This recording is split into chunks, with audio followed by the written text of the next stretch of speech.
فاعوذ باللہ السمیع العلیم من الشیطان الرجیم من حمزہ ونفخہ ونفثہ بسم اللہ الرحمن الرحیم ربی اشرح لی صدری ویسر لی امری واحلل عقدۃ من لسانی یفقہوا قولی۔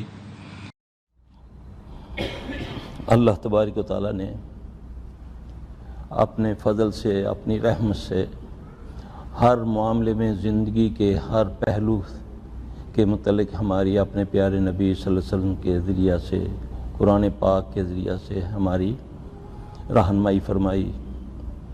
آج جن معاملات میں ہم گھڑے ہوئے ہیں، جو آزمائشیں ہمارے اوپر آئی ہوئی ہیں، ہم نے قرآن اور حدیث کو چھوڑ دیا، حالانکہ پیدائش سے لے کر قبر میں اتارنے تک کی رہنمائی ہمیں ملے گی۔ یہ تو بہت بڑے مسئلے ہیں، جنات، جادو اور یہ سارے نظر کے۔ آپ یقین جانیں کہ حدیث قرآن سے ایسی ایسی رہنمائی ملتی ہے کہ آدمی سوچتا ہے کہ اللہ تو کتنا کریم ہے اپنے بندوں پر۔ آج قرآن کے قریب نہیں جانے دیا جا رہا، حدیث کے قریب نہیں جانے دیا۔ یہ بھی تلبیس ابلیس میں سے ایک اس کی تلبیس ہے۔ اللہ تو فرمائے کہ قرآن ہم نے آسان کر دیا ہے، اے کوئی اس کو سمجھنے والا۔ تو علماء سو کہتے ہیں قرآن سمجھنے کے لیے تجھے 14 علوم چاہیے سیکھنے۔ حدیث تجھے سمجھ نہیں آئے گی، یہ اختلافی باتیں ہیں اس میں، اور جو انہوں نے خود ساختہ کتابیں چھاپیں وہ آسان ہے، جو بھی پڑھے گا اس کو دین سمجھ آ جائے گی۔ ایسا نہیں ہے میرے بھائی۔ اللہ قرآن پاک میں فرماتے ہیں، اعوذ باللہ من الشیطان الرجیم وَلَقَدْ يَسَّرْنَا الْقُرْآنَ لِلذِّكْرِ فَهَلْ مِن مُّدَّكِّرٍ۔ ہم نے اس قرآن کو آسان کر دیا ہے، کوئی اس کو سمجھنے والا۔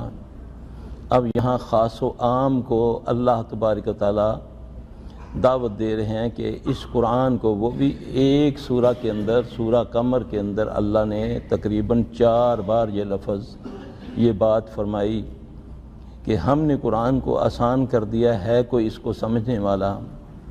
اب جو یہ کہے کہ یہ مشکل ہے، تمہیں سمجھ نہیں آئے گی، تو وہ بتائیں اللہ کی بات کو صحیح کہہ رہا ہے یا رد کر رہا ہے۔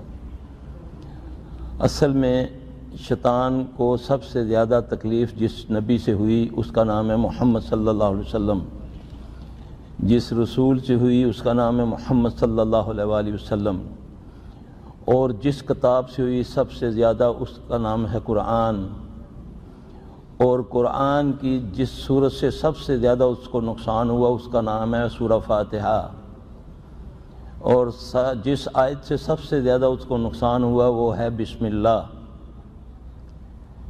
رسول اللہ صلی اللہ علیہ وسلم نے ہماری یہاں تک رہنمائی فرمائی کہ جب بھی کوئی کام کرو تو بسم اللہ سے شروع کیا کرو، اس سے شیطان پیچھے ہٹ جاتا ہے۔ اب اس خبیث نے یہ کیا کہ اس بسم اللہ کو کیسے میں ان کے اس کا جو افادیت ہے کیسے دور کروں، اس نے اس کو 786 میں کنورٹ کروا دیا کہ بسم اللہ کو چھوڑو، تم تحریر میں لکھو 786 یہ بسم اللہ ہی ہے۔ نعوذ باللہ، یہ بسم اللہ اگر یہ ہے تو پھر پورے قرآن کی اعداد نکال کے جو بھی بنتے ہیں تو میں اس کو دن میں 1000 بار پڑھ لیا کروں، اتنے لاکھ، اتنے لاکھ، اتنے ہزار، اتنے، یہ میں قرآن کا ثواب ہوگا۔ نبی علیہ السلام صلی اللہ علیہ وسلم سے بڑھ کر کائنات میں قرآن کا ادب کرنے والا کوئی نہیں۔ کہا یہ جاتا ہے جی کہ اس لیے ہم لکھتے ہیں کہ بے ادبی نہ ہو۔ تو نبی علیہ السلام صلی اللہ علیہ وسلم جب کسی کافر کو بھی خط لکھواتے ہیں تو آپ کیا فرماتے ہیں، کیا لکھواتے ہیں کہ بسم اللہ، اللہ کے نام سے شروع کرتے ہیں۔ آپ کو پتہ بھی ہے، وہی سے آپ کو پتہ بھی ہے کہ یہ وہ کافر اس کی بے ادبی کرے گا، یہ قصہ پرویز میرے خط کو پاؤں کے نیچے سے روندے گا، اس کے باوجود پھر اس سے یہ پوچھا جائے کہ تو جب تویز لکھتا ہے یا کوئی تحریر لکھتا ہے تو اس کے شروع میں تو اوپر 786 لکھتا ہے، تو نیچے جو قرآن کی آیت لکھتا ہے کیا وہ قرآن نہیں ہوتا؟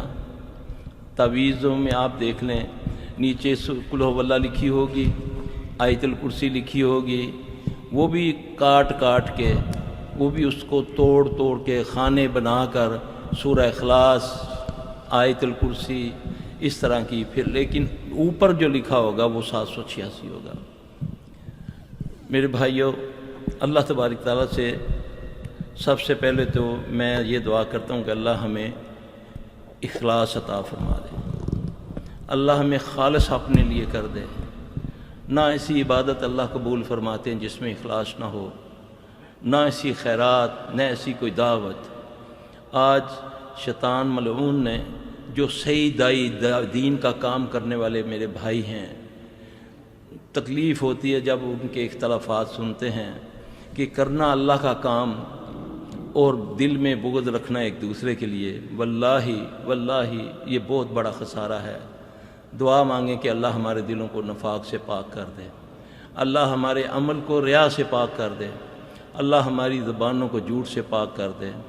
میرے بھائی، یہ وہ رکاوٹیں ہیں جس نے ہمارے اعمال برباد کر کے رکھ دیے۔